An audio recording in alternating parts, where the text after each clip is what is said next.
padang lava ini terakhir terbentuk tahun berapa? Letusan kapan? Kalau dari literatur 1907. Ke 1907 ya. Iya. Kalau kita lihat ini kan hampir seluruhnya sampai sana kan padang lava ya. Cukup luas ya memang Mas, areanya. kemungkinan tidak hanya sekali ya ini. Iya, ya.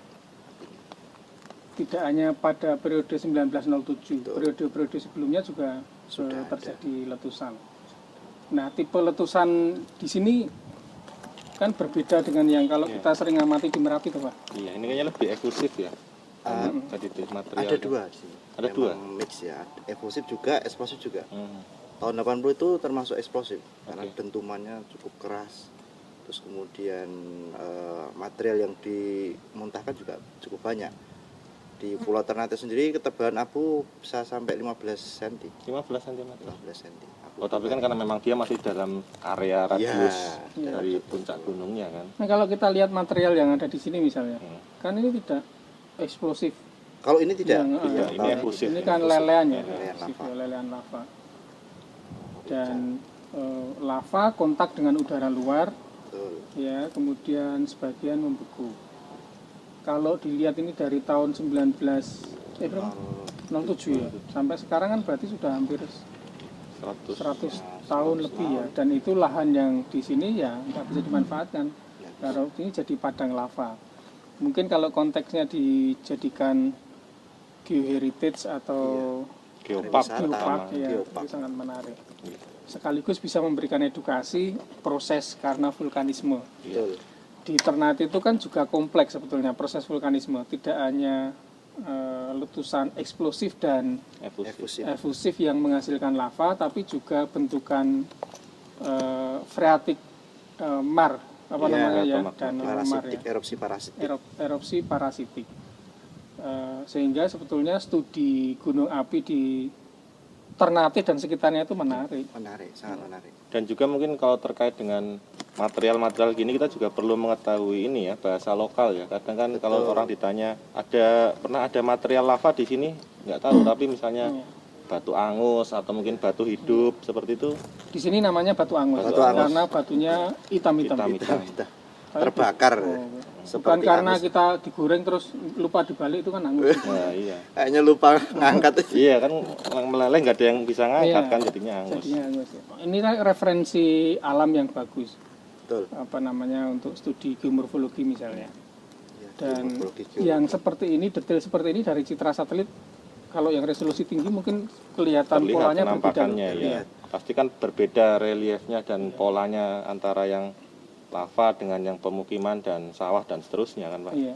Terus lanjutnya kan juga tidak sebanyak yang batu-batu begini ya. Jadi kalau ini masih ibarat kata kayak lahan terlantar kan bisa terlihat dari citra. Dari citra satelit ya, Bisa. karena nggak terbangun, nggak diolah. Betul. Nggak ada. Terus dia reflektannya juga lebih tinggi ya, nggak ada cover tutupannya kan Nggak nggak ada ya. coverage.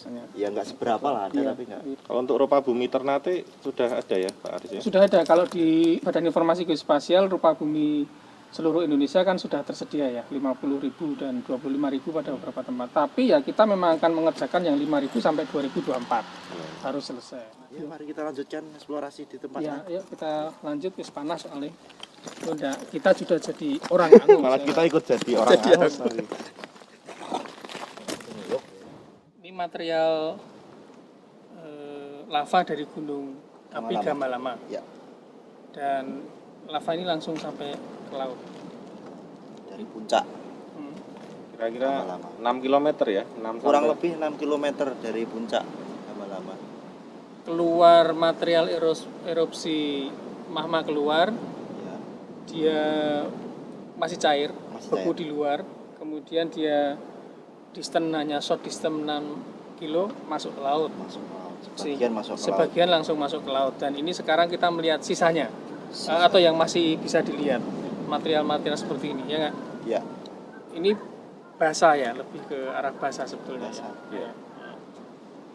bersifat basah. Kalau asam kan mengental ya cepat, jadi mungkin nggak bisa mengalir sampai sejauh ini. Dan kalau kita lihat kan dia banyak berongga ya, ada proses evaporasi setelahnya mungkin ya. Ini kandungan mineralnya kalau dari beberapa referensi banyaknya memang magnesium sama Fe. Jadi kalau sisa yang merah ini bisa saja FE.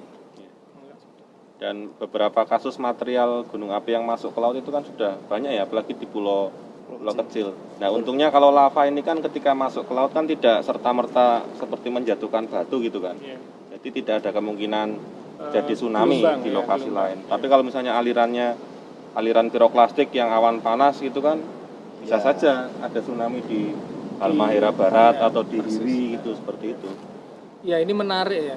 Artinya kalau kita bisa saja mempertimbangkan potensi tsunami yang tidak di-trigger oleh gempa, tetapi di sini di-trigger oleh piroklastik atau longsor oleh Longsor. tebing gunung ya. Lava juga bisa tergantung magnitudenya juga. Kalau memang batu-batu sebesar ini langsung dalam jumlah banyak ya Iya. dan cepat ya bisa. Iya. Tapi mungkin tidak tinggi ya Iya.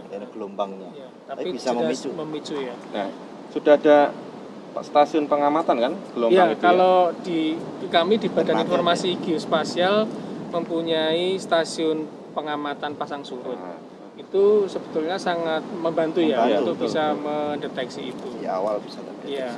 Kita punya 206 stasiun pasang surut sampai saat ini. Di Ternate ada satu di belakang pelabuhan Ahmad Yani. Dan itu memang ya sangat membantu. Poinnya adalah kalau gunung api dekat dengan laut, short distance, ada selain potensi bencana gunung apinya Betul. bisa men-trigger tsunami ya. Betul, kita sudah punya banyak sekali sejarah tsunami yang disebabkan oleh aktivitas gunung api kan. Yang terakhir yang Krakatau itu 2018.